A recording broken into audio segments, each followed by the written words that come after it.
Congress, BJP, BRS, BSP, MIM, CPM పార్టీల క్యాండిడేట్లే కాదు, ఆ పార్టీల అధ్యక్షులు, లీడర్లు, కార్యకర్తలు, అభిమానులు కాళ్లకు గిర్కలు కట్టుకొని తిరిగిండ్రనుకోరాదుర్రి. గల్లీ లీడర్ల కాంచి ఢిల్లీ లీడర్ల దాకా మునుంబెట్టి ప్రచారం చేసిండ్రు. మా పార్టీ గెలవాలంటే మా పార్టీ గెలవాలని. ఓ నెల రోజులు మీటింగ్లు, రోడ్ షోలు, కార్నర్ మీటింగ్లు, హామీలు, స్పీచ్లు, తిట్లతోటి దుమ్ము దుమ్ముండే ప్రచారం. మరి లాస్ట్ నాడు ఏ పార్టీల ప్రచారం ఎట్లా పడిచిందో చూద్దాం పాండ్రి.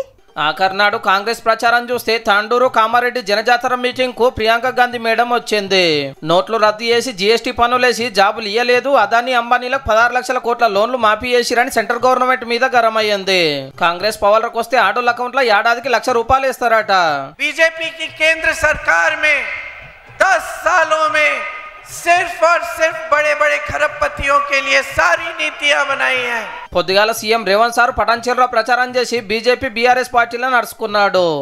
ఈ రోజు సంక్షేమ అభివృద్ధి ప్రాతిపదికన జరగట్లేదు, రాజ్యాంగాన్ని మార్చాలని, రిజర్వేషన్లను రద్దు చేయాలనే ప్రాతిపదికన ఈ ఎన్నికలు జరుగుతున్నాయి. సీఎం సార్ అయితే 27 రోజులలో జనజాతర మీటింగ్లు, కార్నర్ మీటింగ్లు, రోడ్ షోలు మొత్తం 57 చేసిండు. అన్ని నియోజకవర్గాలు కవర్ చేసుకుంటా ఒక్కొక్క నాడు 3-4 సభలు కూడా అరుచుకున్నాడు. సెంటర్ లో మనకేమి ఇయ్యలేదని చెప్తానికి చూపెట్టిన గాడిదగుడ్డుకు ఫుల్ పబ్లిసిటీ వచ్చింది. ఇక పెద్దపల్లిలో మంత్రి సారు, 6 ఎమ్మెల్యేలు నెల రోజులు ఎంత తిరగాలనో అంత తిరిగిరు. లాస్ట్ నాడు కూడా జోరుగా నడిచింది. ఈ సింగరేణి బొగ్గు గనిని ఎత్తుకపోదామని చూస్తున్న అదానీలకు, అంబానీలకు 14 లక్షల కోట్ల రూపాయలు మాఫీ చేసినటువంటి. ఇక బీజేపీకి వస్తే సెంటర్ మంత్రి అమిత్ షా సారు వికారాబాద్ వనపర్తిలో మీటింగ్ పెట్టిండు. తెలంగాణకు 1,00,000 కోట్లు ఇచ్చినాము, రామ మందిరం కట్టినాము, పాకిస్తాన్ సంగతి చూసినాము, ఈడ కాంగ్రెస్ పార్టీ హామీలు అమలు చేయలేదు అన్నాడు. ए से मतलब है असदुद्दीन ओवैसी, बी से मतलब है बीआरएस और सी से मतलब है कांग्रेस. తెలంగాణకెళ్ళి ఎక్కువ సీట్లు పట్టుకపోతానికి ప్రధానమంత్రి మోడీ సారు, అమిత్ షా సారు 3-4 మాటలు వస్తే ఏరే రాష్ట్రాల ముఖ్యమంత్రులు, సెంటర్ మంత్రులు వచ్చి ప్రచారం చేసిండ్రు. 17 మంది క్యాండిడేట్లు బగ్గనే తిరిగిరు ఈ రెండు పార్టీలను నెడ్డించుకుంటా. ఇక కేసీఆర్ సార్ బస్ వేసుకొని జిల్లాలు తిరుగుకుంటా 3 బహిరంగ సభలు, 22 రోడ్ షోలు చేసిండు. ఒకనాడు ముందే ప్రచారం ఓడిపించి ఇలా గులాబీ భవన్ లో మైకుల ముంగట మాట్లాడిండు.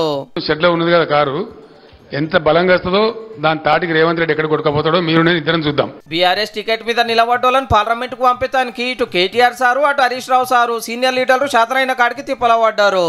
రుణమాఫీ ఏలేదు, గ్యారెంటీలు అమలు కాలేదు, కరెంట్ ఉంటలేదని బగ్గనే ప్రచారం చేసిరు. పార్టీకి ఎంత ఫైదా అవుతుందో గానీ. ఇక పాత బస్సులో అసదుద్దీన్ ఓవైసీ సారు గల్లీ గల్లీ తిరిగిండు నెల రోజులు. ఈ తీవ్ర 17 సీట్ల కోసానికి 3 పార్టీల నడుమ టక్కపర్ నడిచింది ప్రచారము. ఇక ఇటు కంటోన్మెంట్ ఎమ్మెల్యే ఉప ఎన్నిక కోసం కూడా ప్రచారం ఒడిచింది. అంతటా ఎల్లుండే ఓట్లు. కానీ ఏ పార్టీకి ఎన్ని సీట్లు వచ్చినాయి, ఎవరు ఎంపీలు అయ్యారు, ఎవరు ఎమ్మెల్యే అయ్యిండ్రో తెలవాలంటే జూన్ 4 తారీఖు దాకా ఆగవలసిందే.